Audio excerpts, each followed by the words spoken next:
nonprofits. And then I have people that I work with on a daily basis that are just, inspirational and impactful into my life. And I want them all to see each other and understand what we're all doing together and to take us all to another level so that we can help more people have more.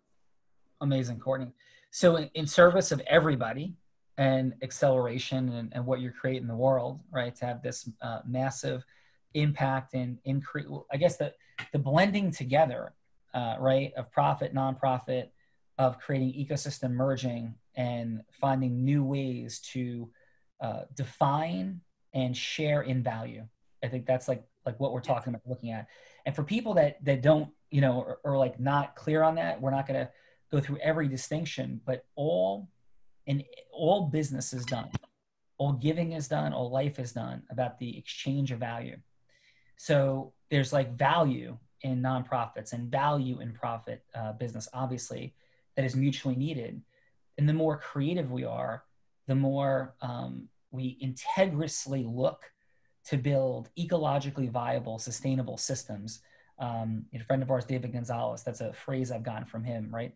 Sustainable, ecologically sound, which means integrity, right?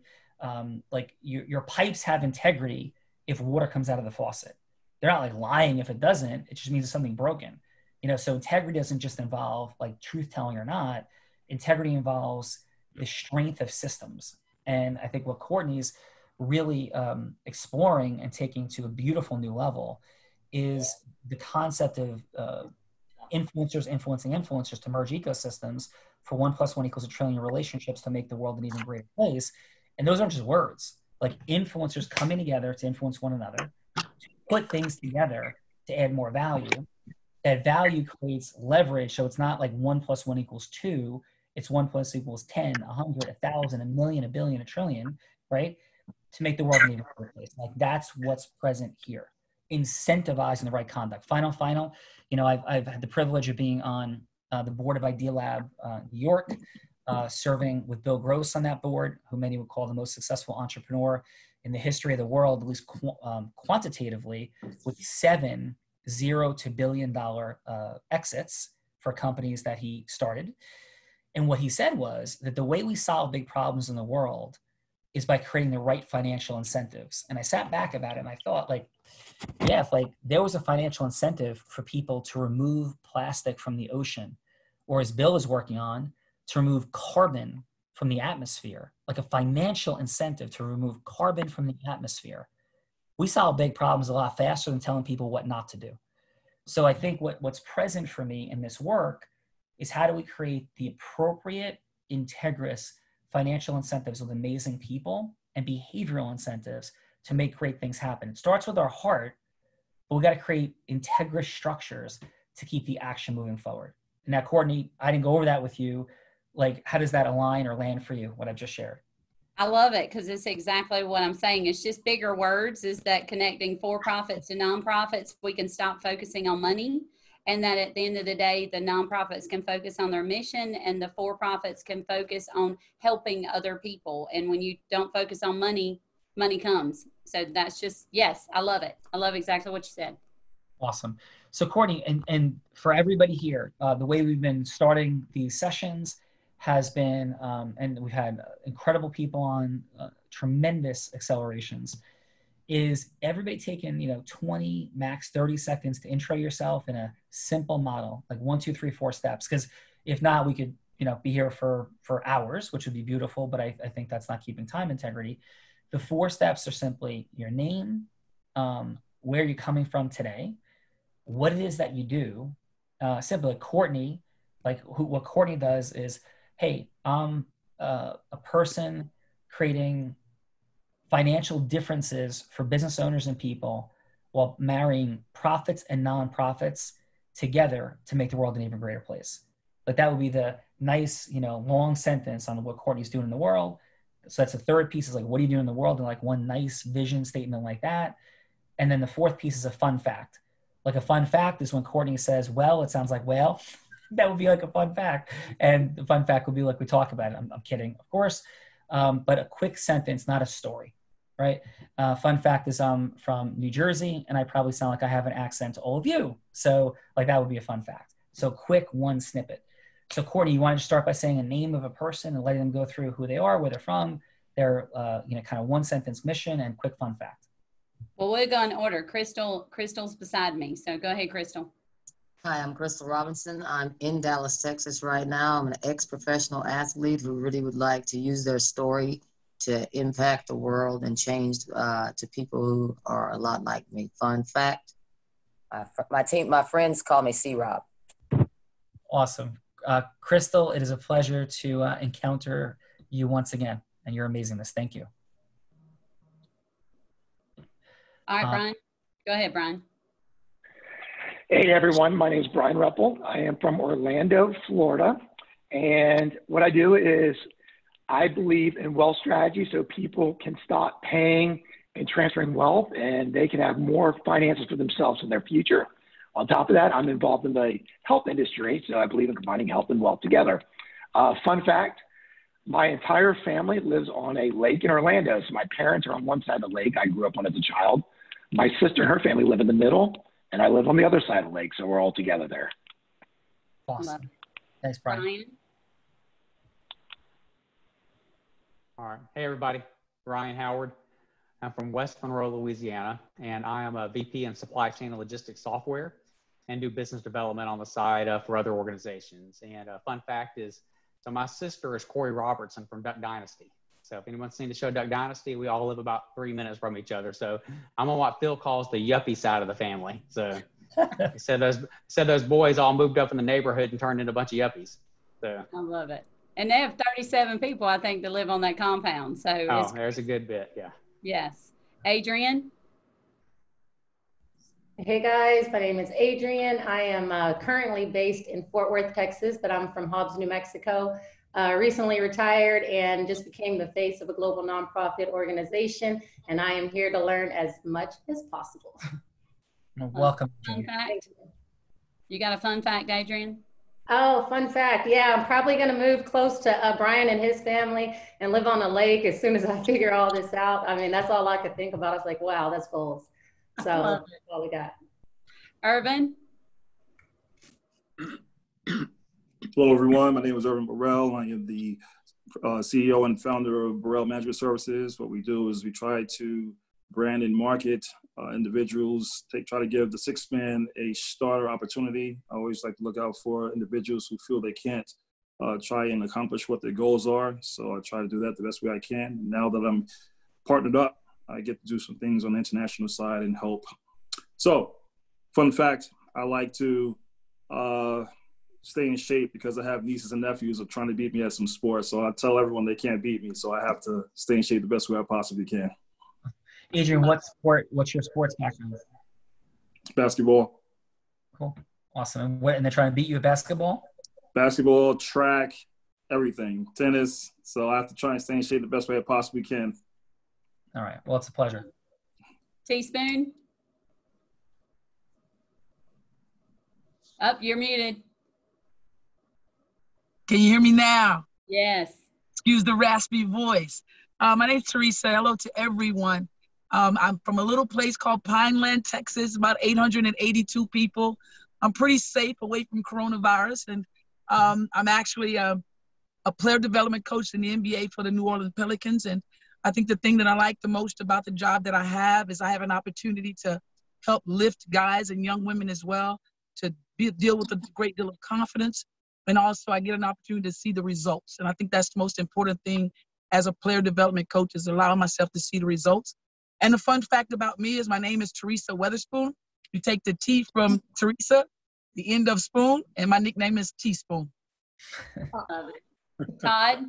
Go Pelicans. Yeah. You hear me? Yes. My turn, Corey. Hey, Todd Phillips. I'm in Dallas, Texas. I'm the founder and president of The Last Well, W-E-L-L. As we talk about that with Courtney, working with her on. Just say it one more time, Courtney. Come on. The Last Whale. Whale. Okay. It sounds the same as what you're saying. It's the same thing. It's the same exact thing. So The Last Well, we have a mission to bring clean water to the entire nation of Liberia and West Africa. Started back in 2008. We're 6 months away from the goal. of reaching the whole country by December of 2020. My personal life mission is to help people and encourage people to live passionately, give generously, and impact this world for God. And a fun fact, I just thought about this when you guys were talking. I'm scared of really one thing in life, and that's balloons. For some reason, I'm scared they'll pop in my face and poke an eye out. So not really sure where that comes from, but that's my fun fact. That's hilarious. Cory. Hello, I'm Cory Richards from McAlester, Oklahoma. I connect influencers and companies and projects. And fun fact, I make the best chocolate chip cookie on the planet. He does that, yes. Dame Nicola Smith-Jackson. Hi, everyone. My name is Nicola Smith-Jackson. I connect the dots between the have and the have-nots. And I do this through closing the gap of economic inequality through financial literacy, resources, and entrepreneurship. And I can say a fun fact about me is that I'm a grandmother of 3, but I look 20. Exactly. Wow. Woo! Give it up for Nicole. Jennelle. Hi, y'all. My name is Jennelle Gordon. I live in Newport Beach, California, with my prince, who's 5 years old. I am the executive director and founder of Beyond Freedom Nonprofit. We basically take products and turn them into persons, into human beings. So I work with the holistic rehabilitation of victims of human trafficking back into the community, taking them from surviving to thriving. And I guess it's kind of a fun, inspiring fact is that I always wanted to live in Newport Beach. And I was actually homeless here 5 years ago with my son. And I live in the very place that I wanted to live in when I was dreamed of living in Newport Beach. And I'm not homeless anymore. So that's amazing. I love it. Thank y'all so much. I'm just inspired to be here. That's awesome. DawnMarie. Hey everybody, I'm DawnMarie Kotsonis, originally from New York, live in Southern California now. I am a professional auctioneer and fundraiser. My mission is to inspire people to support nonprofits and use the wealth that they are blessed with to bless others. I'm a good storyteller, and I just love nothing more than matching good people with causes that they can get excited about. Fun fact about me is before I was a charity auctioneer, I was a commercial industrial auctioneer, and I once got chased by a pack of ostriches because I had to sell an ostrich farm, and I thought, I don't know anything about ostriches, so I ought to get out there and kind of get to know a little bit about ostriches. And I climbed over this fence, and I got the run of my life. Don't ever get up close and personal with an ostrich. Hilarious. Jen? Hi, okay, so Jen Dyer here calling from Operation Underground Railroad. I'm the Director of Development. And fun fact about me is I played hockey goalie keeper in high school, the only girl in our region. Grew up playing hockey. I'm anxious to talk to Sean about what he has hanging on his wall, the few times we've Zoom called behind him. So anyway, thank you all. Excited to real raw with you today. Awesome, Jen. And what Jen's referring. One more. Go ahead, Courtney. Sam Castor. Well, I am Sam Castor, and I live in Dallas. I created a for-profit company in nutritional science so that I could fund my not-for-profit organization, which delivers cutting-edge nutritional technologies to medically fragile children. I've been doing that for 20 years. Fun fact, I had another one, but I'm going to change it now. Years ago, I developed the first sex test kit for emus. That's kind of like an ostrich because you because at this point we can just stop the meeting. Hey, listen. They used to sell breeding pairs on you can't tell the sex by looking at them. So I worked on breaking down the DNA of emus and ostriches at LSU, developed a sex test kit. All you had to do is pull out a feather, touch it to a probe, and it would turn pink or blue. That's crazy. Amazing. Oh, that ostrich story just took me back. Well, amazing. Yes. Perhaps we can like have profits and nonprofits selling yes, gender kits. Oh, I'm telling you. So welcome, Sam. Courtney, how about a fun fact from you? Fun fact for me. I up until a couple weeks ago, I thought whales, this was saying what a whale was. And, you know, that's a really fun fact because I got a lot of laughs out of that one. People pick on me all the time. And I have 6 children. So, and we homeschool all of them. That's probably a fun fact. That is a very fun fact. And you're an amazing soul. Quick fun fact for me, what is keeping with our athletic sort of conversation, one of the darkest moments of my most painful moments of my life, maybe not darkest, but most painful, ended up being one of the greatest. I was a senior at Columbia University, captain of the baseball team, and a fly ball hit me in the outfield, and I didn't see it because it was the beginnings of the deterioration of my vision. I'm now legally blind. We were up 2 runs, and 3 runners scored. The bases were loaded. When the ball hit the ground, a routine fly ball on a cloudy day, and it was one of the most painful, embarrassing, frustrating. I felt so selfish having let my team down, being out there, not seeing the ball. And it led to me not getting drafted. And that turned out to be one of the greatest things that ever happened in my life, because it set me on a different path. And I certainly often wonder what, you know, things might have looked like in a different direction, but I couldn't be more grateful for my life and how it turned out. And I believe that God makes all things work together for good, even the things that seem most painful and horrible. And so fun fact is the darkest moment of my life is one I look back on very inspired today. So thank you all for being here. So Courtney, yes, we have loads to do, and we have so many incredible folks that are here because of you and who you are and what you're doing in the world. And my question is, would you like to proceed in real raw format? Would you like to have some other things done? You know, I just check in with you. I think proceeding real raw format is great, because I think the more that we can help everybody on here become a better influencer, not that they aren't already amazing, then we can start sharing this story faster and helping more people. Awesome. So let's get to it. So Courtney, who would you like to have you set up who you think the judges should be? So the judges are going to be Bryan Repple. They're going to be Irvin Burrell, and then DawnMarie Kotsonis. Okay. So it's Bryan, Irvin, and I'm sorry? And DawnMarie. DawnMarie. Okay. Yes. So Bryan, Irvin, DawnMarie. Welcome, judges. Amazing. And then all we're going to do, guys, you know, fine folks, is we're going to drop in. We're going to drop in with a 3-minute segment. And your mission is to go from hello to yes. And what we're going to do during this time is we're going to talk about different principles that demonstrate the superpower of influence. Without going into any long conversation about it, you know, I have a unique background in training and developing an influence. My fastest way to deliver my heroic, unique identity in that space is I have a standing $250,000 bet for charity that on a neutral set of facts, nobody can out-influence me. And I didn't make that bet willy-nilly. It's a real number, a real bet. I've challenged people like Grant Cardone in that space in love, so people can be awakened to this, that influence truly is a superpower when we know what to do with it, but not just influence, integrity-based, heart-centered influence. Because when the influence of darkness meets the influence of light, if we have the right skill set, we expose truth always. So that's like the fundamental foundational piece of what we're doing here on The Real Raw. And you go like influence about what?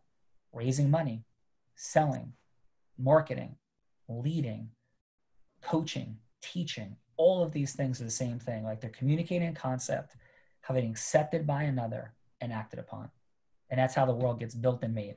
Like you having that skill set, getting yourself to use it and knowing where to use it. And that's what we're unlocking here, at least simply in the space of like, what are we talking about? How do we go from hello to yes with people that influence mastery? So with that said, we're going to not drop into a long teaching session because it would take 100 hours of content. We're going to like have people go see where we are, and we're anchoring on this reality. Here's the reality we're anchoring on. It's not yes, I can influence or no, I can't. That would be like talking to our amazing WNBA players that are here and saying, can you play basketball or not? Like, well, that's ridiculous. You know, like, yeah, of course, lots of people can play basketball, but very few people can rise to the most elite level. And if you think about it and compare it to an income scale, you're in the top 1% in America if you make $400,000. If you're in the top 0.001%, then you make 56 million, right? So you've gone up 120 plus X in a very micro distinction level. So that's like the concept we're having here is massive differential occurs in very micro levels. Like the difference between being a Hall of Famer, an all-star, somebody who just makes the team, or starter just makes the team, somebody who never makes the team, somebody who doesn't play D1. Like each of these are micro distinction differences to the naked eye wouldn't look that much different. That's where unlocking and the superpower of influence. So Courtney, with that said, who would you like to have go first? Oh, we might as well start with Crystal. All right. Oh boy. Going right at it. Okay. So Crystal, what we're going to ask you to do is Courtney is going to be whomever you want. And for each and everybody, it's whatever a meaningful yes for you would be in the world. It could be a product you're selling, a service. It could be a social change point. It could be about contribution. It could be about partnering, a book deal, anything you want that's a major yes for you, or like a medium yes for you. But we suggest like a big yes for you that actually matters.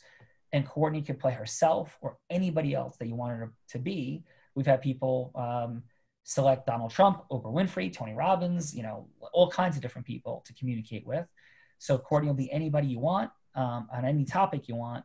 And the idea is to go from hello to yes in 3 minutes. The yes, just so everybody's really clear, the yes doesn't have to be the ultimate yes. The yes could simply be for a longer sit-down conversation. So the idea isn't like speed and like slickness, because that doesn't persuade influence. It's depth of connection, right? Depth of connection and moving towards a yes, whatever it is. So Crystal, who would you like Courtney to be? Or do you have any questions? I think I understand. I'm not the sharpest tool in the shed, but I think I understand. And I would like Courtney to be you, actually. Because Courtney can't be Courtney because I think she knows way too much about me to be. So she has to pretend she's you. So can we do that, Courtney? I love it. Yes. Very cool. Okay. All right. So Crystal and everybody, I'm going to have the alarm go off 2 minutes in. So that means you have a minute to go. It'll go off again at 30 seconds to go. And they'll go at time up, but it's not like a hard stop. But please try to wrap it up in 10 or 15 seconds after the third ring. Yep. And then I'll kind of intercede at that third ring, go, hey, about Courtney, got to grab a quick phone call in 15 seconds. So I'll try to not be like real intrusive, but just remind her like to begin to draw to a close. So Crystal, yeah, please, you have any other questions? No, I think do I need to tell you what I'm going to sell her on, or do I just start? You just go. You just do your thing. All right. Okay. Thank you. Welcome. Take us in. Okay. Hello, John. How are you doing? It's very nice to meet you. I have a good friend named Courtney that has told me so much about you. I'm very interested to get to know you. I love it. It's so nice to meet you. Anybody who's friends with Courtney is a friend of mine. Well, she's told me a lot about you and kind of how you got to where you are. And I have such a crazy similar story. I wish I had the time to hear a lot more about your story. And what I'd like to tell you, I'm a basketball player. A lot of things parallel with us. And just getting to where you've gotten now, I would just like to hear a little bit about where you found the strength. Because there's been so many ups and downs in my life to get to where where did you find the strength to be able to continue to build what you've built after you got the worst news of your life?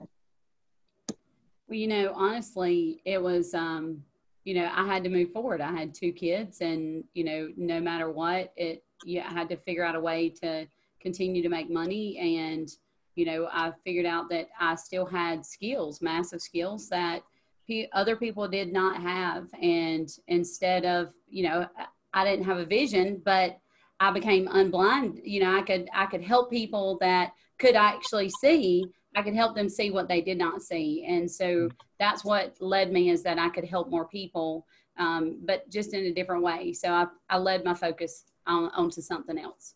Well, that's awesome. Very awesome to hear you say, because I kind of view my life in that way. I'm not real 100% sure if you put your story out there like that. I do think that there's millions of athletes. It's crazy to me that you are 18-year-old and they give you $20 million to manage and you come from nothing.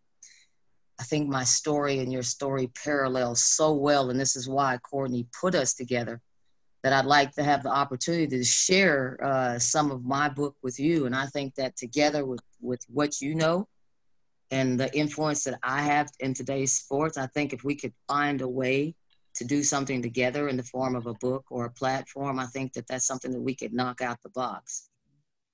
So I wanted to put that on your plate and let you think about that. But I also think that your story is so heart-touching. My story is heart-touching, and I have a group of individuals with me that have the same kind of stories. Putting those stories together could be so unbelievably touching. I love it. That sounds good. So what are your thoughts on, what we're going to do together?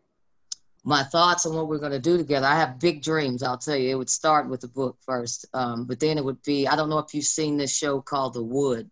The Wood is a movie about a bunch of friends who it kind of goes back in time and shows things that happened that got them where they are now.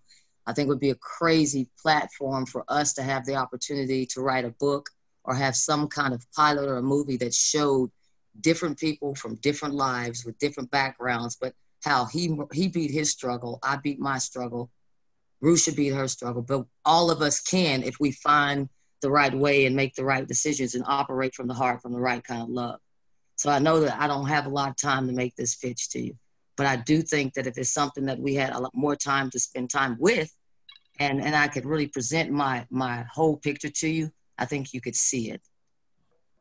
I love it. Yeah, I love it. Like we need to sit down and discuss it further, but definitely I think, the platform would be amazing for us together. And I mean, it sounds like you know exactly what you want, and we can make that happen. Well, I'm not going to get exactly what I want. Exactly what I would like to do is have the opportunity to strike you out because my curveball is sick. I pitched in high school and I was a relief pitcher, but my junk balls, my knuckle ball moved like you can't even believe. So I'm really sad about that. But, we could definitely knock some things out the park together.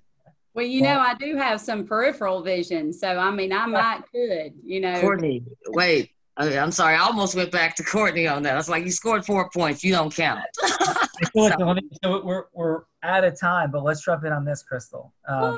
True story. It was a true story. And Courtney could ask Thaddeus, who's a European professional basketball player. So we're at Tony Robbins' house, Crystal, true story. And this is last March, and I'll be there again next weekend. And he's got a basketball court inside the house, and everybody was playing, and I was doing something else. I heard the stuff in there, so I got the ball. I went to the top of the key. I kind of looked left and right. They were kind of like acting like nice, like the blind guy's gonna take a shot. No joke, swish jump shot. Yes. Couldn't even. I couldn't. I had to go close. I could barely see. Boom, and I just walked off the court. That is a true story at Tony Robbins' house. That's my guy right there. I like that. That was awesome, and I would love to talk to you. Meet, fantastic job, but I mean, I'm deeply moved and touched. Great, Courtney. We're going to take it to the judges. So, Courtney, you want to call on each judge? To the judge, Bryan, DawnMarie, and then the other judge is Irvin. So you just get to tell her what you think. Yeah, and you're going to hear the alarm go off about 25 seconds in. Maybe we'll start with Bryan, right? If that's good. And Bryan, you'll hear that and say, what you thought went well, what you thought was a growth opportunity and a score. So, and we'll just, keep things moving. So Bryan, go ahead. Countdown 20. Yeah, I loved the connection. I felt the energy right from the beginning, and the energy flowed. And even playing in the Sean role, Crystal just really went in there. It connected right away. What could be improved upon was Sean had asked the question was what was next. I'd like to see Crystal kind of lead with that a little bit more, give it a little bit more direction.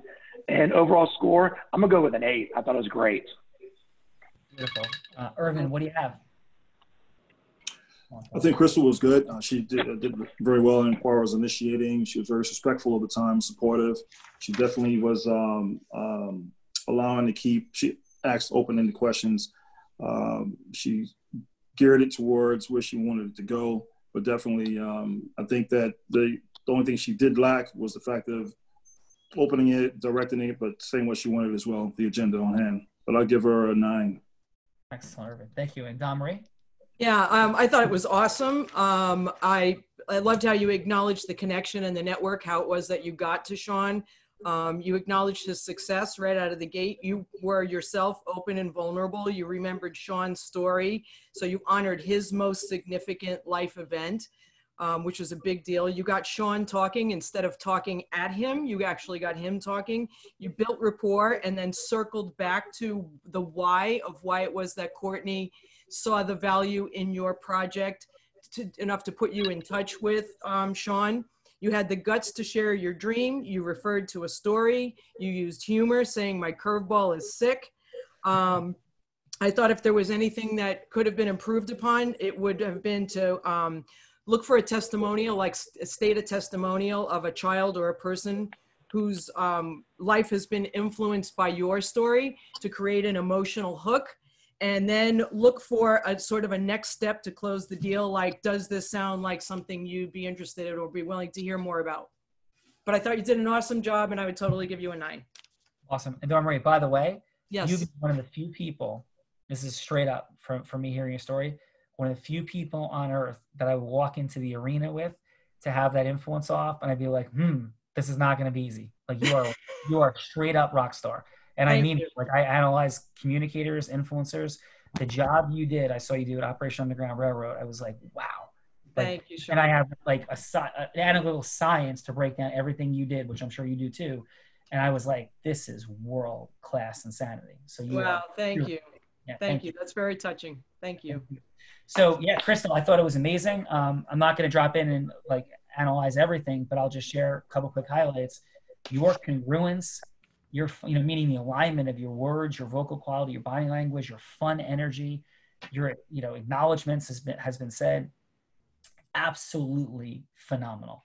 I certainly believe you're in the 9s, and, couple of things at the end in terms of agreement formation, could be tightened to hair, but I mean, you have just incredible connecting skill sets, energetic transference, and I look forward to talking and to doing more, Crystal, and thank you for being here. Thank you, guys. Yeah, thank you. Love the constructive criticism, because that's key for professional athletes. You know that. Next time I'll be better. No, awesome. So Courtney, who do we got next? Ryan is next. Ryan Howard. All right, Ryan. Who would you like Courtney to be? All righty. I'm gonna make Courtney. Okay. Let her be herself. So. Take us in. Well, Courtney, it's good to speak with you again. We got a really short conversation a couple of weeks ago. Our mutual friend Cory Richards introduced us, and from that conversation, I was, how do I say this? I was floored by your passion and your desire, not only for people, but just you had this amazing heart that drew me in, that said, people can change their lives and change what they can do going forward with their life. And what that did for me, and I want to hear your heart some more, but what that did for me was I left that call and I said, you know what, I got to know some more about Courtney. I got to go find this book she was talking about. I got it. I breezed through it. And I personally learned a lot. And what happened out of that was, if you know our family background, we've been in publishing for about 45 years. We sold our company to Simon & Schuster, the largest publisher in the world, as their faith-based imprint, and managed to sell millions and millions of books worldwide. And so I wanted to visit with you a little bit about that, because I think your platform and what you've done with that book can be taken to the next level through a major publisher, and I'd like to explore that opportunity with you. That'd be awesome. I mean, what are your thoughts? Like, how much impact can we make? Can we like eradicate childhood malnutrition? Because I need to provide 6 million servings a day to children in need, so we can end that. And we've got about 6 million children that need to be freed from sex trafficking and people. So you think we could end those two things? I think we could sell 6 million books. If we can sell 6 million books, we can do that for sure. So my question would be is that what are you willing to do to feed these kids through a book? Through a book, what are you willing to go and do out there to promote and get behind this book? because we're going to get the biggest publisher we can, and we're going to get them to put everything they can behind this, not just for you, but for these kids that you want to help. I mean, I would speak like I do now. I speak 20 hours a day, and I talk about what I'm doing and trying to get other businesses involved and doing the same thing. I love that. I love that. So I'm just going to ask you right here, right now, if I was willing to come forward and agent your book and take it between some of the biggest publishers up in New York, would you be willing to bring that to me? Yes. Yes. Love We'll it. make that happen. Let's do it. All right. I love I'm it. excited. Thank you. All in. All in. Look at this. Game on. Game on. Swoosh. That was my 3-pointer. Look what's happened on the Real Raw. This is what it's all about. That was absolutely awesome. Ryan, great job. And in each round now with the judges, we're going to go to 2 judges per round, and we'll just keep alternating. So maybe we'll start DawnMarie.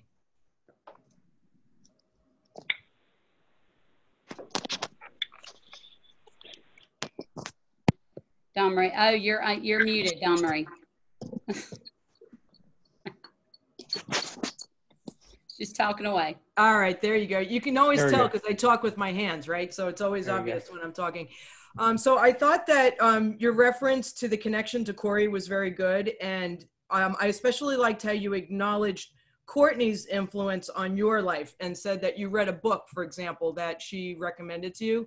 And I thought that was really good because you took an action based on something she did, which sort of sets up the opportunity for her to now take an action based on something that you're saying. For a minute there, I wasn't really sure. I wasn't exactly sure what you were selling. So I felt, it could just be me, but I felt that it was a little bit wordy and I wasn't 100% sure. It felt a little transactional. So I wasn't 100% sure what it was that you were selling or what it was that you were wanting her to do, and kind of until we got to the end. Yeah. Awesome. What'd you have for a score, DawnMarie? I would say a 7. Okay, awesome. And Bryan?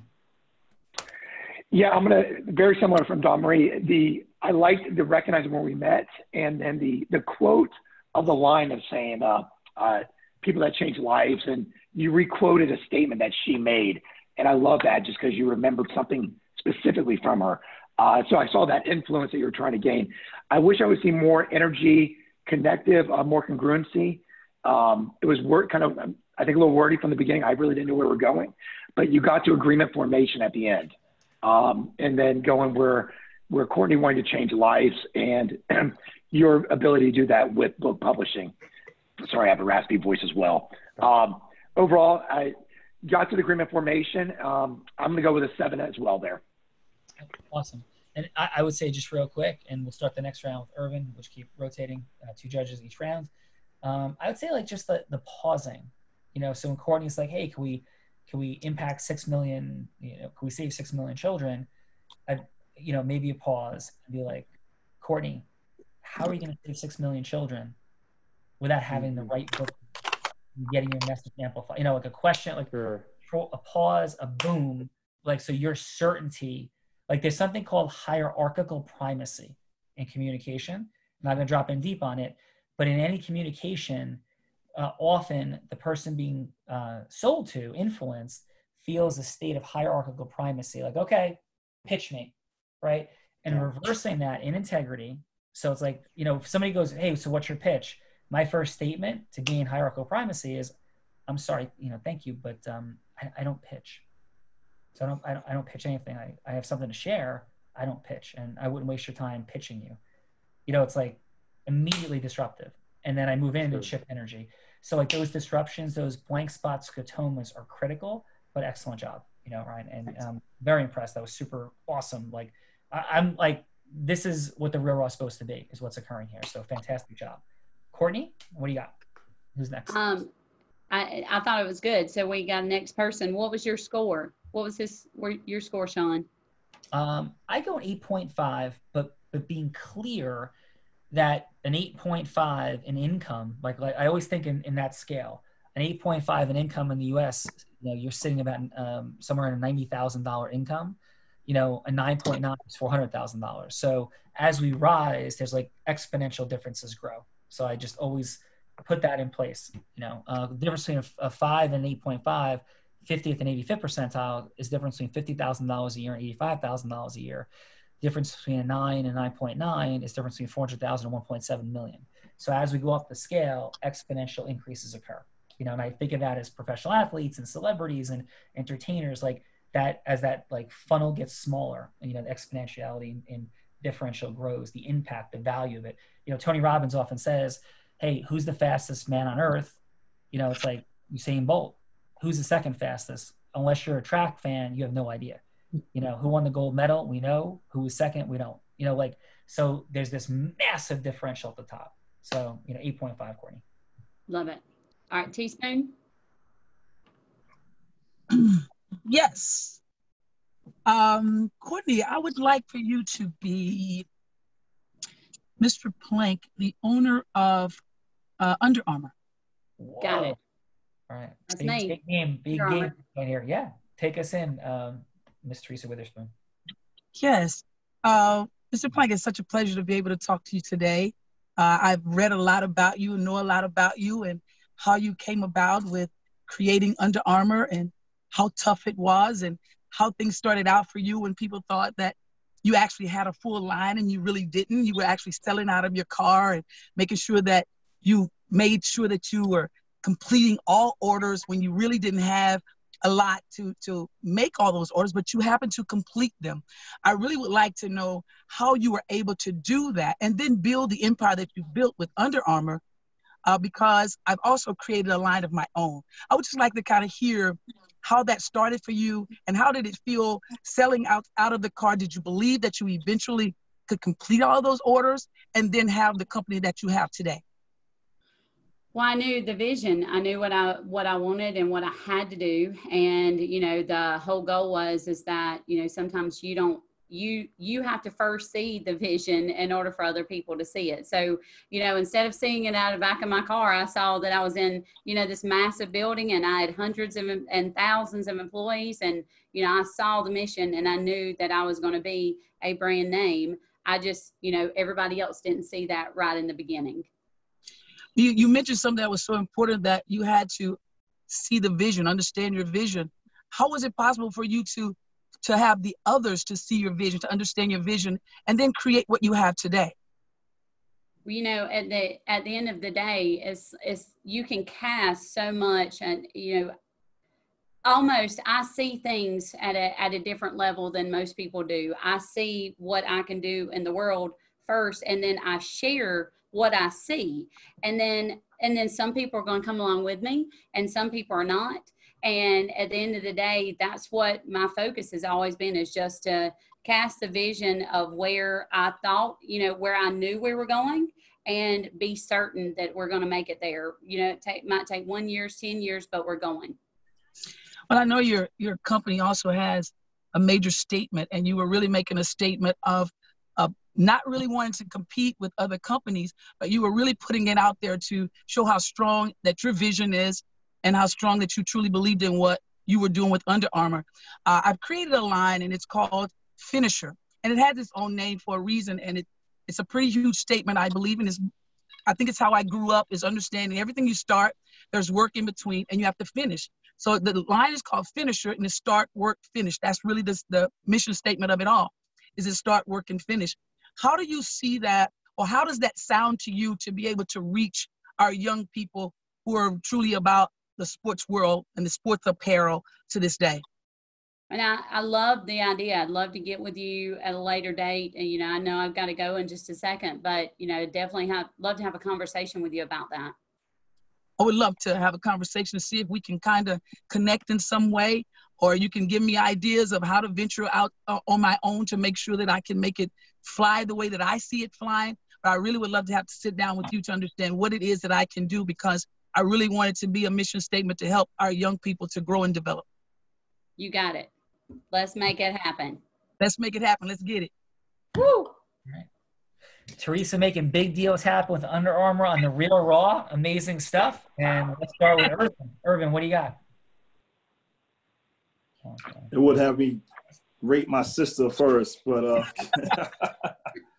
it's cool. So what I think you did well, obviously your introduction, you did very well. You showed the owner that you had history and research of the company and why you want to align your brand to them.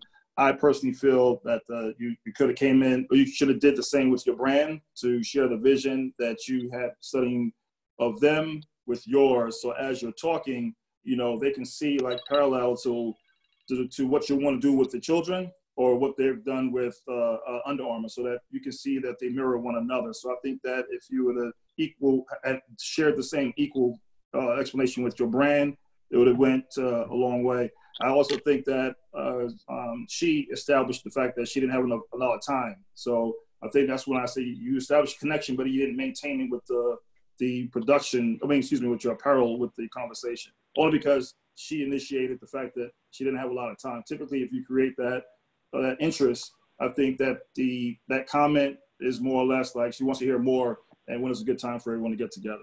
But overall, I'll give you an 8.5. Awesome. And DawnMarie? Thank you. Okay, great. I thought it was great how you acknowledged your prospect story right out of the gate. You know, I loved how you said, you know, very concisely, you went from selling out of your car to building an empire. That was tight and it was good and it was powerful. And when you asked, I'd like to hear, you know, more about kind of how you got there, I thought that was setting your prospect up for having to give you a long answer, which for me, if somebody, like I get asked that question a lot of times, and it's easier if you ask for something specific. So like, what would you say is the key to your success? Getting from the car to the, you know, to the empire. I thought Courtney's answer, by the way, was awesome.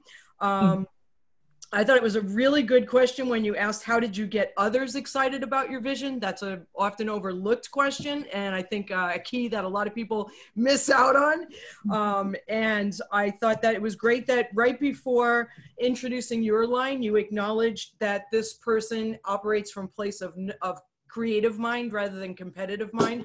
So you made it a very well-established fact that you don't operate to compete with other businesses, which was perfect because then you brought in your product, your line, which sort of set the tone for, okay, now's a chance for you to not compete with me, but help me.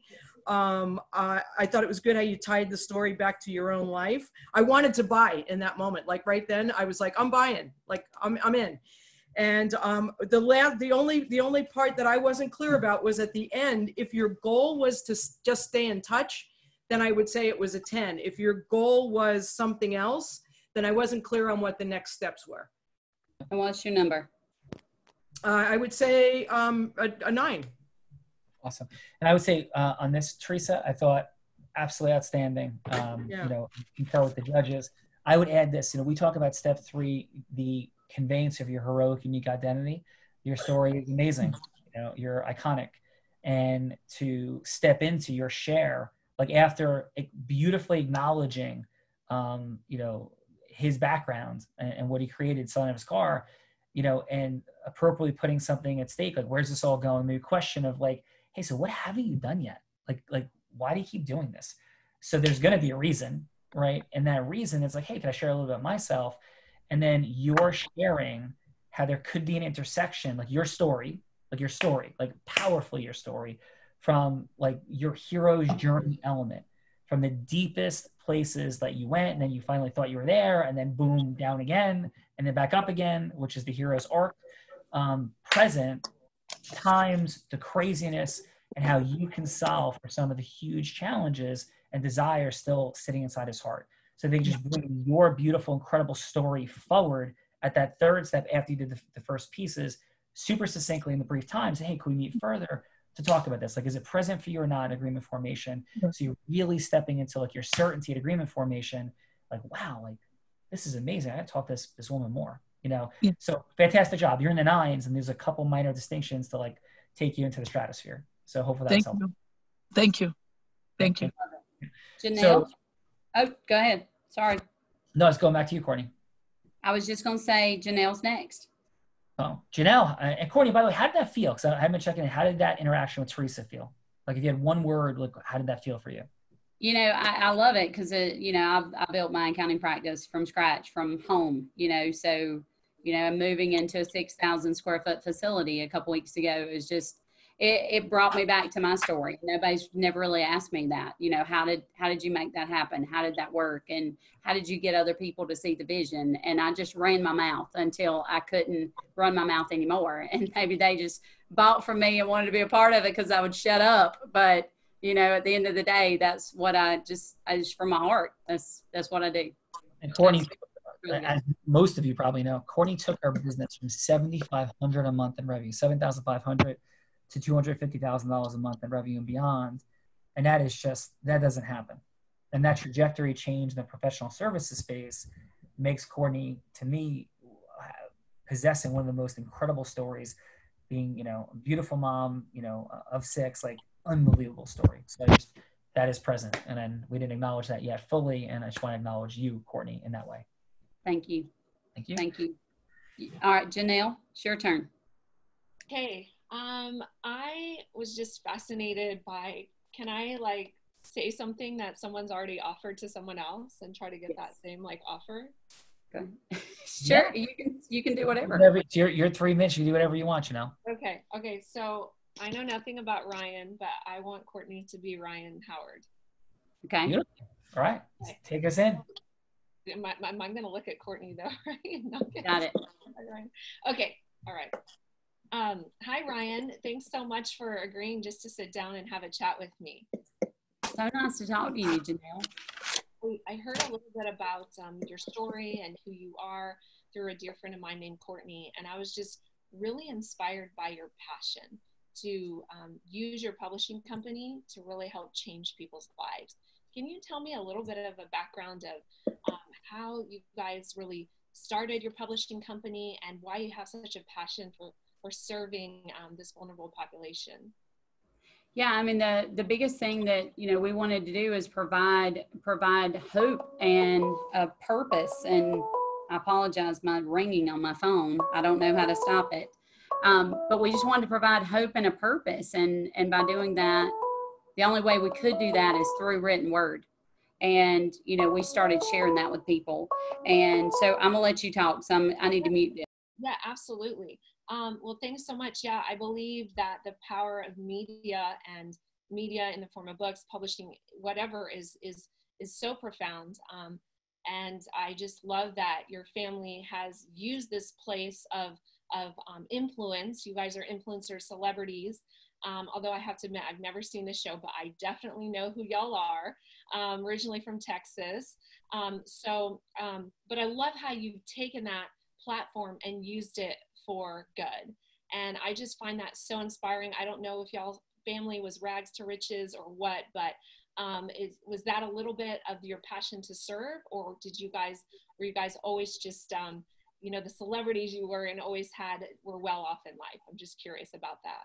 Well, you know, my dad sold a business numerous years ago that actually turned into Sam's Club. So if you go to Bentonville, Arkansas, you'll actually see a picture of my dad and Sam Walton together, actually shaking hands on the first Sam's Club ever. So always been involved in retail and wholesale and, you know, just helping people. That's kind of our mission. And then that led into the publishing company. I absolutely love that. Well, just a little bit about myself real quick. I know you don't have a ton of time and I respect that. And definitely know what Sam's Club is, so it all makes sense now. I was a victim of human trafficking for over a decade and nobody helped me get out.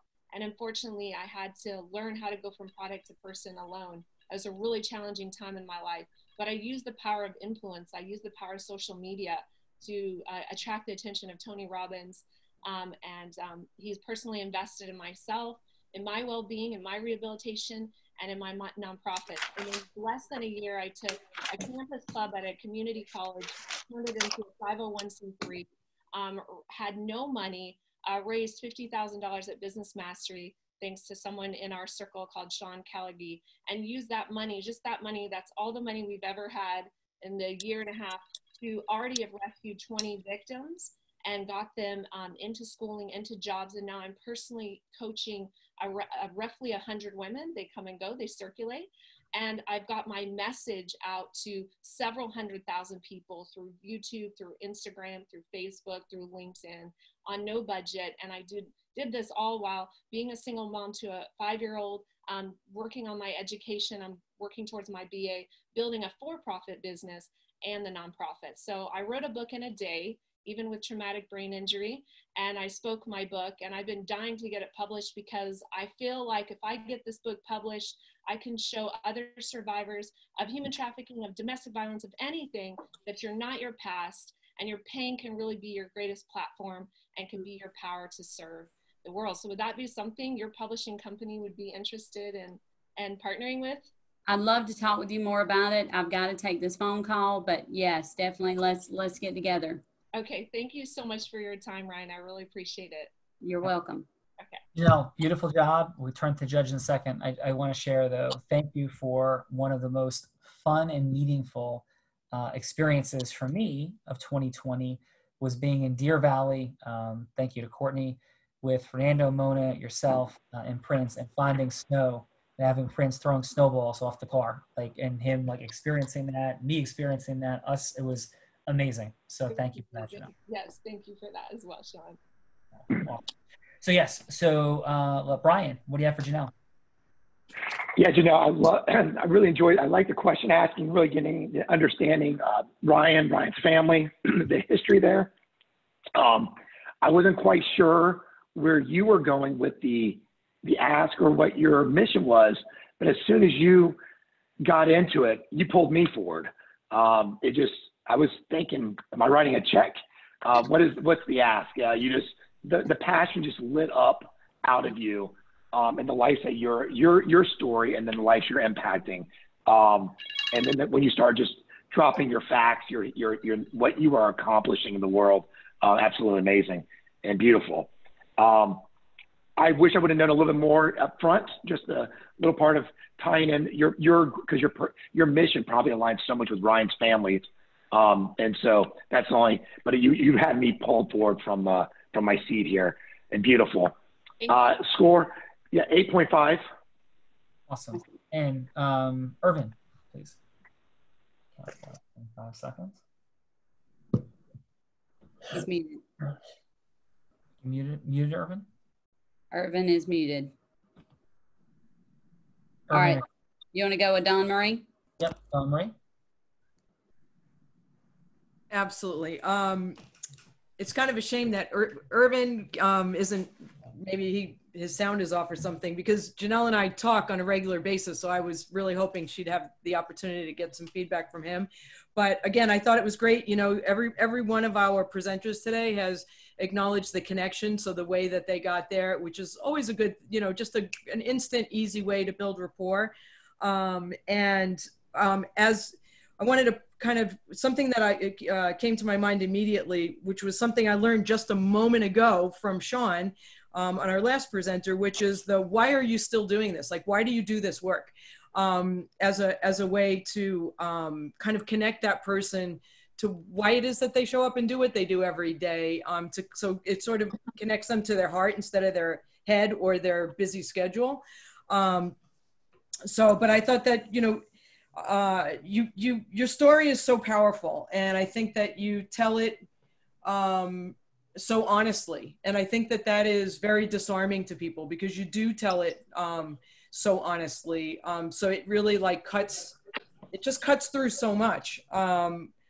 I think that one of the things that might be helpful going forward is to tell it a little more slowly. Because my observation is, I think you've had to tell this story so many times now that it's almost becoming a little bit like check, check, check, check, check.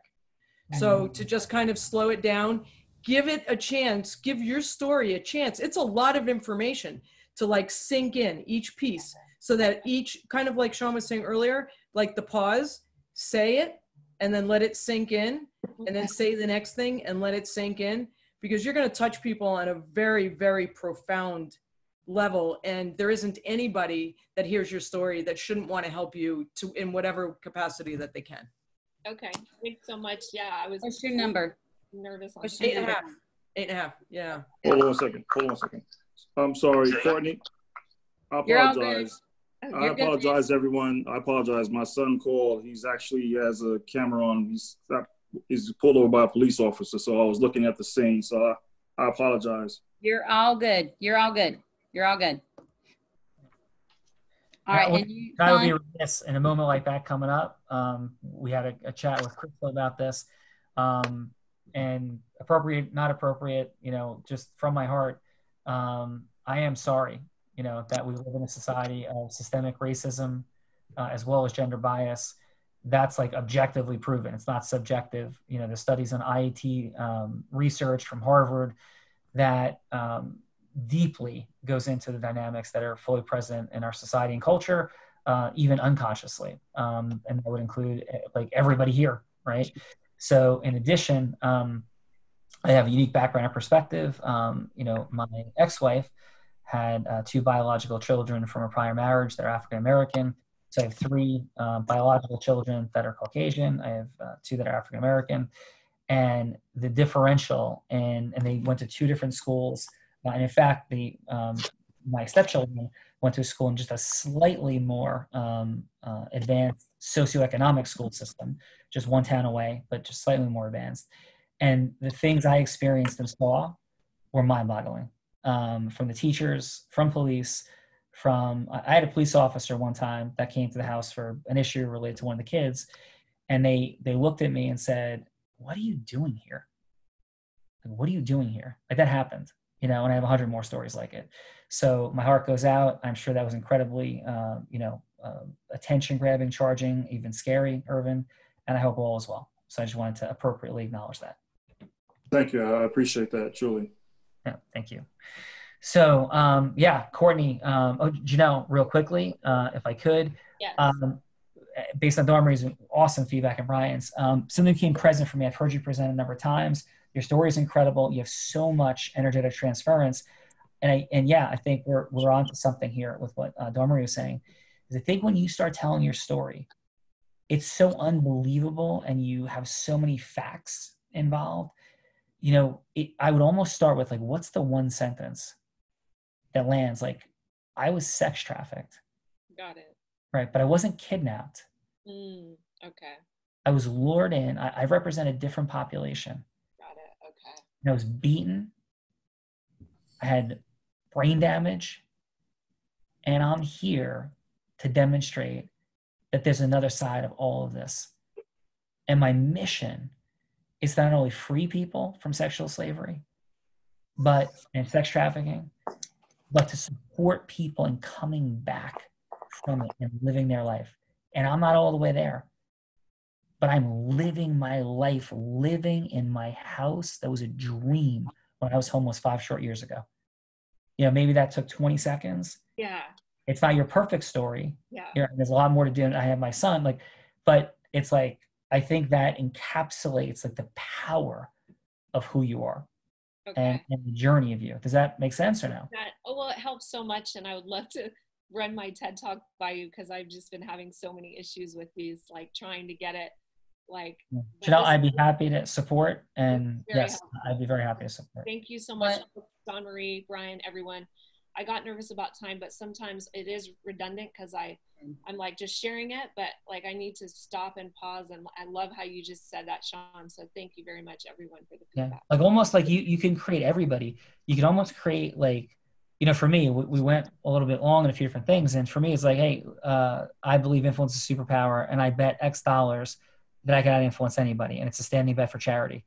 Like that is kind of the one sentence, right? Like that however we got here, whatever the story is, whatever I did, like that's where we are. And that is certainly attention grabbing that I at least believe, unless I'm lying to everybody, right? But yes. Like, that I would do it. Like I believe that.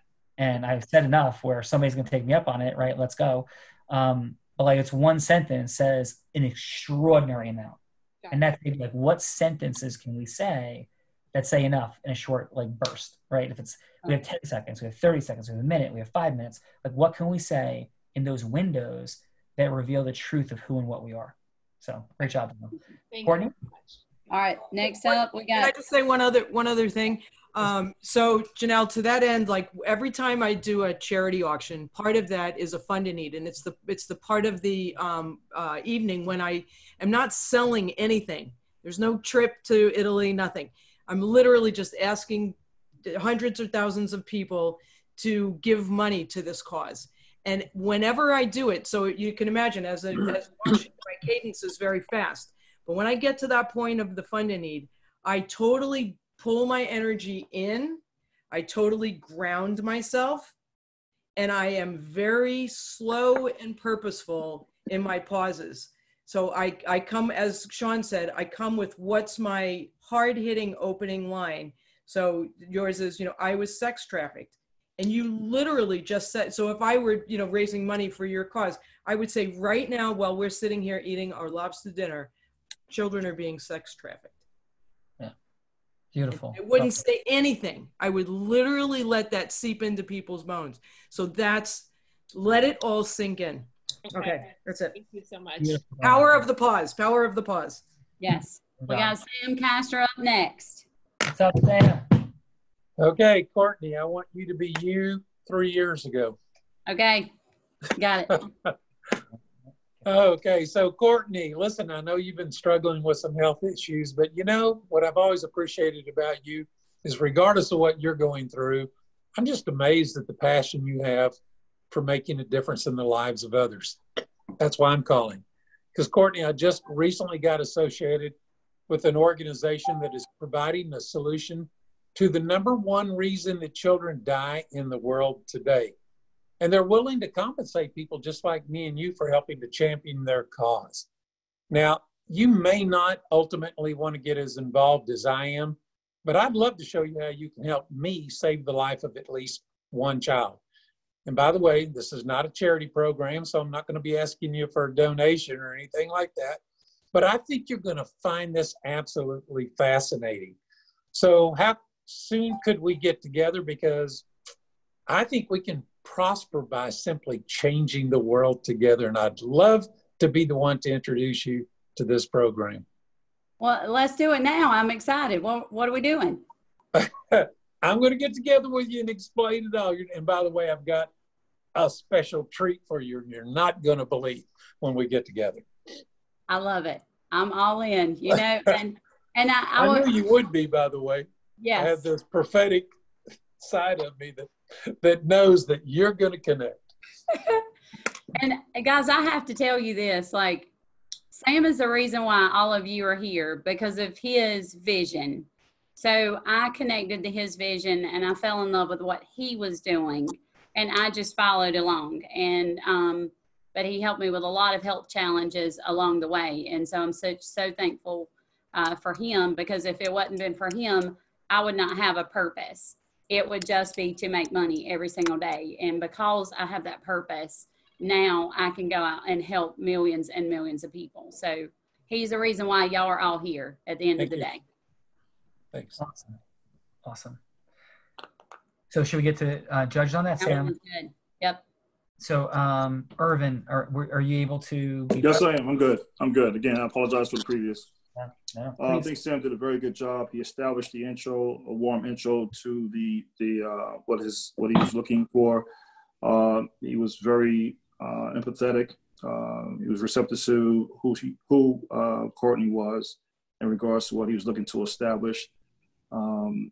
He made Courtney in less than 3 minutes want to approve to do business with him. So I guess initially when you're trying to sell something, in my opinion, once you establish the comfort zone of someone, you pretty much can deliver what you're looking to have and have them deliver. So that's pretty much what I have at this time.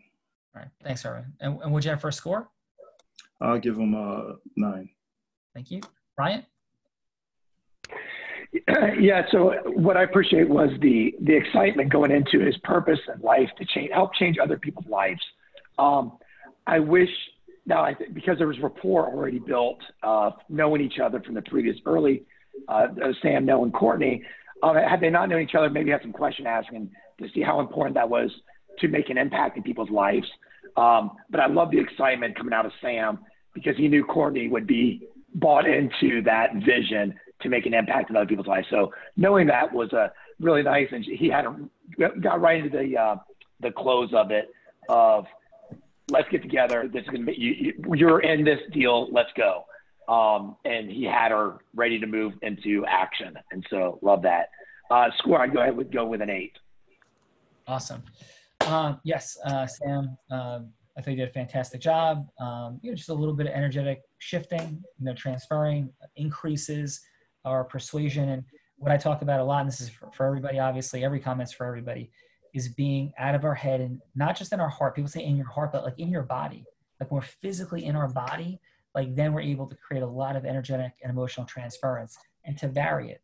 So the variance of energy, pausing, tone, speed, movement, like all of those things create emotional, energetic transference. Courtney? I love it. It made me cry. So that's, yeah, Sam had me from, the minute I met him and he started telling me all about this science and stuff, and I was just in. So I love it. Now the next person, let's see, they got switched up. So let's go with Nicola. Dame Nicola. All right. So Courtney, I want to talk to Crystal. Okay. All right. I'm Crystal. All right. So, hey, Crystal, how you doing? Girl, I'm doing good. I just got me some new dreadlocks today. I'm doing great. Wow. You probably didn't know I used to be a hairstylist for 20 years. So I'm always going to be into the beautifying thing. But Courtney told me so much about you and I was just so intrigued. First and foremost, from Oklahoma to Dallas, how did you get there? Like, how did you go from Atoka? Where was that? Where's that? It's in the middle of nowhere. It's on the Tiger King side of Oklahoma, not the Reba McEntire. No, I'm just kidding. It's actually on the Reba McEntire side. I grew up in the same town as she did, in Stringtown, Oklahoma, which is about 2 hours from Dallas. And I just knew that I needed to make it. I was in a situation that I had to get out of, and basketball was my way out. Yeah, I really connected with your story in such a deep way, and because I'm from a small town, Hartford, Connecticut. Most people are like, where is that to, so, but, could have easily been a statistic. And right now, myself coming through by 23, bearing 3 children and, taking my children into prisons to meet their dads for the first time. And I could have easily been a statistic. And then I was able to turn all that pain into the passion of kind of helping people, help people close that economic gap, not just for the money, but literally so that we can have more stable households for, a lot of single moms and, putting them just in better situations. Because a lot of people are not thinking about what kids are dealing with when their parents' lives are not stable. And so I heard a little bit about your story. I just want to kind of hear, like, what was one thing that you kept in mind that kept you going to go even to pro? Well, I'm in a hurry right now, but gosh, I would love to share that story, but other than just the fact that I had to make it out and to provide for my family. That was the gist of it. I get it, because that's what I did. And, I just wanted to be home with my kids after being away from my first set of kids. And then the thing is that I ended up, building a business. It just started off from being home. And then I ended up building a business, about 40,000 financial agents all over the nation. And it's all about just, connecting those dots between the have and have-nots. I wonder, would you be willing to even, have a talk with our team, and maybe we can look at how we can put more women and close that gap, that inequality gap of finances? Because I don't know about you, but it was hard having my mom not in the house all the time. So I don't know, would you be interested in having a talk with the team, and maybe we can look at how we can help some other women and help some other families just bring some more money in their household so that they can have just a better lifestyle? That'd be something. I'm in, girl. Let's do it. All right, well, let's do it. All right, Nicole, excellent work. Let's go to DawnMarie. Was that excellent? Oh my gosh. I'm nervous. That was excellent. You're clearly a natural rapport builder. You acknowledge similarities of background, like right out of the gate. I think all of our speakers, presenters today have done that, this thing where you've been willing to be vulnerable. So you really just are not just talking with your head, but you're bringing your head and your heart together in your communication. So you made a very powerful statement, which is essentially, instead of being a statistic, I'm a success. And so I thought that maybe rather than, again, one more time, somebody asking a question that that puts the burden of a long answer on the person that you're pitching to. Instead, Courtney said something that gave you the perfect opener, which was when she said, I just needed to get out. I would have preferred to hear you say, I hear you, because that's really the thing. People want to be, you have an opportunity when someone makes a very big declarative statement. That is your opportunity to build and really tighten that rapport by acknowledging them in a big way. You know, I hear you. When she said, I just needed to get out, I hear you. Me too. And we're not the only ones. And that's why I get out of bed every day, is because I know there are others just like us who've not yet gotten out. Do you want to help me to make that happen? Mm-hmm. Thank you so much. Yeah, total 9 though. It was good. Awesome. Irvin, please. Yes, I share the same sentiments Dawn shared. I love the energy. I love the connection she shared. Definitely the background that she expressed the vision. And her, most importantly for me was her heart that she poured into it, which was very much an opening for me. So I'll definitely give her a 9 in that regards. Excellent. Yeah, I think terrific job. 2 quick distinctions, reminder, like putting something at stake, like what's not done yet. You know, our info, we are at a, neurologically, we're at a default no at all times. It's like no. Like we want to say no because we're afraid of wasting resources, being rejected. We want to say no as soon as we feel like we're being asked to say yes to something. So it's how do we overcome that? It's not by benefit throwing, it's by having something at stake. It's the loss of something integrously, like being at stake. So for example, Courtney's unresolved mission, like whatever that is, being at stake, and how this can supplement and add to it to make sure it actually comes true as opposed to being lost. That thing at stake, super critical, but again, outstanding job, definitely in the 9s. Courtney? Love it. Love it. So, and next we got Todd, Dr. Todd. Hey, Courtney, listen, I got text on that next call. So I'm around to do this whenever you want. Can we do it another time, or you want to do it now? No, I want you to do this now, and then I'm going to let you go. Okay? Okay. So this is 3 minutes, and you'll Courtney be Epps, ladies and gentlemen. Countdown. All right. So, and you got the link out for it? Just, I'm asking you real quick. Yep, and you can go into it without me there. All and right, then I'll come in. All right, rock and roll. Hey, I want you to be Sean. Got it. All right. Hey, Sean, I know we got a few minutes, and you and I actually talked in Salt Lake City a couple weeks back about this mission that we've got to bring water to a whole country, and the pressure that I was feeling just dealing with the finances in relation to that. And I know you had a tremendous amount of good advice and insight, but it got me thinking, just based on talking with you about the whole discussion, about even right now, while I'm thinking about this next meeting I've got while I'm talking to you, Sean, you know, just, it's all about getting to this finish line with this 12-year mission that we've had to reach all of Liberia with water. And it's gotten to the point where a lot of my discussions, as I've been listening to this conversation today, a lot of my discussions have become transactional. They become pitch driven. They're less relational. They're driven around the mission and forgetting about the people that are involved. I mean, I'm in that kind of a zone. I'm so focused and tied into what's happening. I'm losing a bit of my connection with the people that are making it happen. And sometimes I think I get so mission driven that I've lost some of the joy in the process. And, you know, I look at you, I see sincerity, I see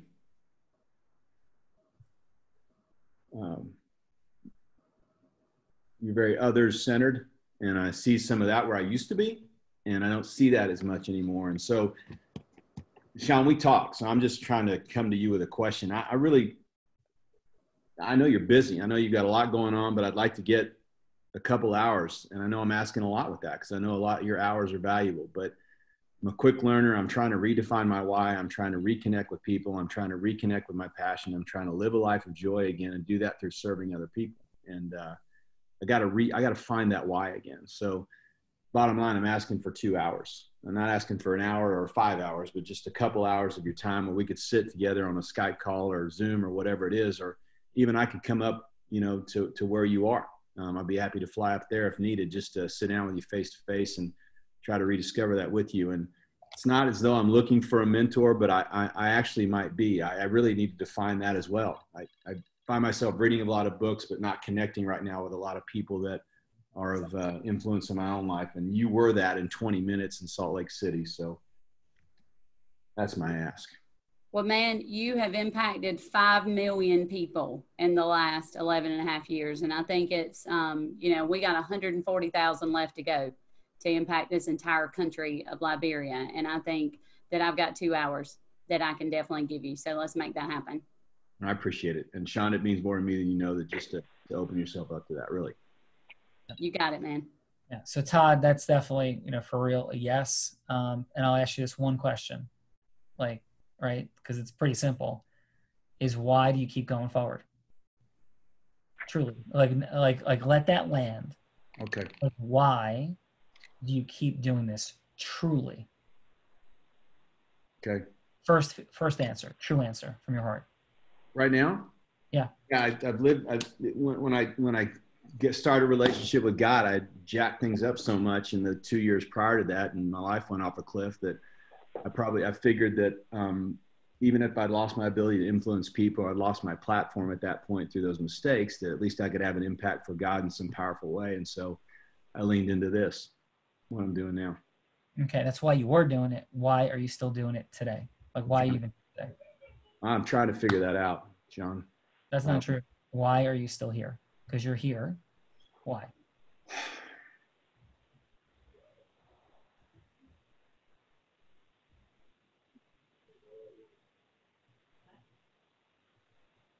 I need to sit with that, Sean. I'll give you 2 hours if you give me a truthful answer. First answer, don't filter. Just reconnect with people instead of projects and missions and stuff.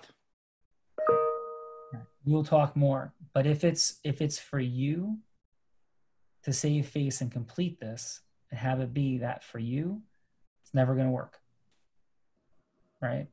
If it's truly for the people and truly for your relationship with God, it will absolutely work. And love you, brother, and we will talk more. Thank you. Courtney? All right, next up we got Jen. I think we ought to just end on that note. That was pretty incredible. It was awesome. I just want to echo Sean's statements to Irvin and his son today. That was beautifully said, and I add my heart to that as well. So, Courtney, Melinda Gates. You ready to be Melinda Gates for 3 minutes? Oh, God. Okay, sure. Let's do it. Okay. Melinda, it's so nice to have a few minutes of your time. Thank you so much. I know we're very short on time, and I want to let you know a little bit about we're a nonprofit organization that exists to rescue children from sex trafficking. We partner with law enforcement all over the world. We're currently in 27 states in the United States, 25 countries around the world. We're over 3,000 survivors rescued. I would love to strategize with you. I know the foundation that you and Bill have built is top-notch, best of its kind. You've affected millions literally around the world. And I would love to be able to sit down with you, share a little bit more about what we do. One of my favorite quotes that I love to share is William Wilberforce says, it starts, you may choose to look the other way, never be able to say again, did not know. And I know the work that you and Bill do around the world is important. You've provided safety, water, food, vaccines. And what we do is a different kind of work that I believe you can impact. Our goal is to eradicate child sex trafficking. And I believe with your help, we will be able to do that. I'm wondering if we could meet. I can fly out to meet you. If you have some time in the next month, it would be greatly appreciated. Sure. You know, that's not something we've really even thought about because we're dealing with this whole coronavirus right now.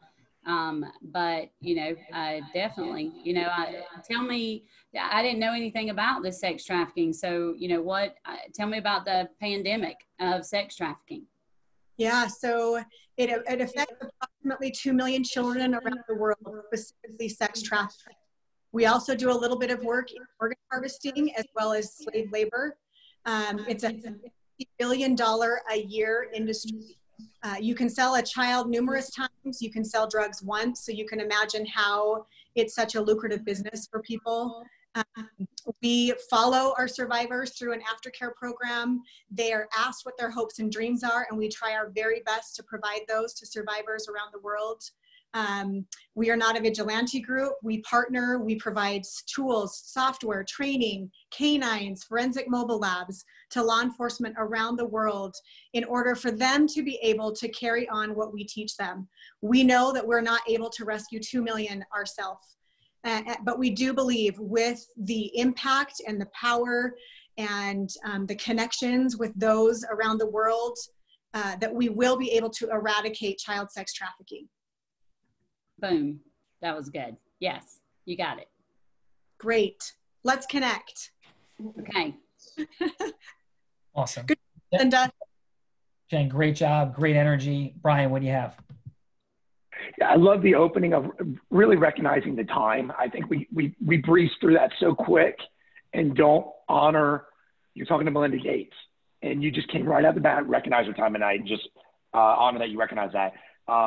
Love the fact that you speak with such confidence on what this subject is, the data, the passion behind eradicating it. What a powerful word. And then what pulled me in was you can sell drugs once, but they're selling children multiple times. I mean, that just, the thought of that is, one, disgusting. Yeah. And that line right there just moved me. Very powerful line right there. I think I would have known, like, how would Melinda Gates, obviously with the resource and access, maybe just a little tighter of how her impact in that, of how she can, her and her, the Gates Foundation can make such an impact in the world of freeing these kids. But I love it. That was and no operation on the ground, and you guys are just doing amazing, amazing things. Awesome, Bryan. DawnMarie? Yeah, I don't know what happened to my video, but your presentation is strong. I mean, you clearly have your facts in order.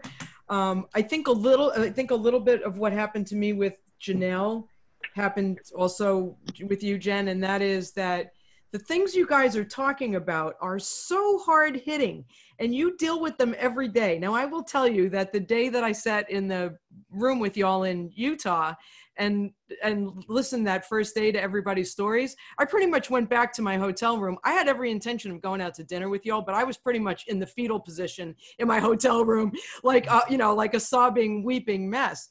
It was a lot to process. So I just want to offer the thought that don't forget that you guys are dealing with this every day, and don't ever lose sight of, I'm sure it's like being a doctor. It's like, how do you self-preserve and yet still be present about how huge all of this is? And I don't know what the answers are, but I bet Sean does. Thanks, DawnMarie. He's hoping. I have some thoughts. We could talk about it in a bit. Actually, I'll drop in right there. I believe in compartmentalizing feelings, about like experiencing them. So I believe in like fully, totally, completely experiencing our feelings and literally time blocking how we experience feelings. Now, somebody could go, well, that's like a very sort of like men are from Mars, women are from Venus answer. I don't think so. I think that we literally can command our nervous system in a variety of different interesting ways to create breakthroughs. I don't believe in absolute labels, but I have pulled towards empath, rating. I feel deeply, and so it becomes very overwhelming. I literally, DawnMarie, do an exercise throughout the day where I envision like tethers to me energetically from people, and I like Luke Skywalker lightsaber them off, literally. It's a visualization exercise I learned a long time ago, and then I like shift my energy after I fully experience sadness, horror, anger, frustration, like enrichingly experience, give yourself a bit of time, and then shift. So we're not suppressing, and then we're like reframing. Longer conversation, but yes, it is part of the science that I studied for a long time. So thank you for that acknowledgement. Yeah.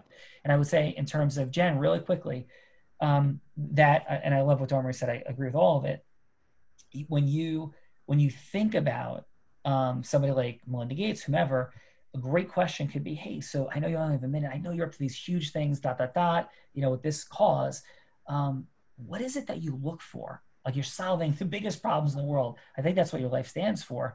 when you're deciding on a huge problem, what are the criteria? Like, what do you look for? Like, what's your why? And all of a sudden it could be like, well, I'm looking for ... And there's no way whatever Melinda Gates says that ... is, that it's not going to be covered by what OUR is doing.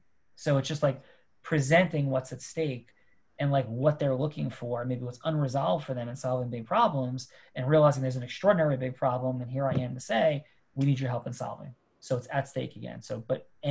Great job. Courtney. Love it. That's it. Well, Cory, I was going to get Cory on, but we have another call that we need to get on to talk about this mission trip for the last well. So we've got 10. We've done 10. Yeah. Listen. No, we didn't get Adrianne. Well, where is Adrianne? Adrianne, I am so sorry, girl. I don't know how I missed you. You're right there beside me. We got one more. We got Adrianne. Love Adrianne. So that I could talk to you. But I understand though too. So I'm so sorry. I did not. I missed you. I meant to go in order, and I did not. And Adrianne, I'm blind, so it's Courtney's fault. Okay. No. That is not fair. That is not fair. I'm kidding. So Adrianne, please, who would you like Courtney to be? I would like for you to be your absolute self, like today and present time.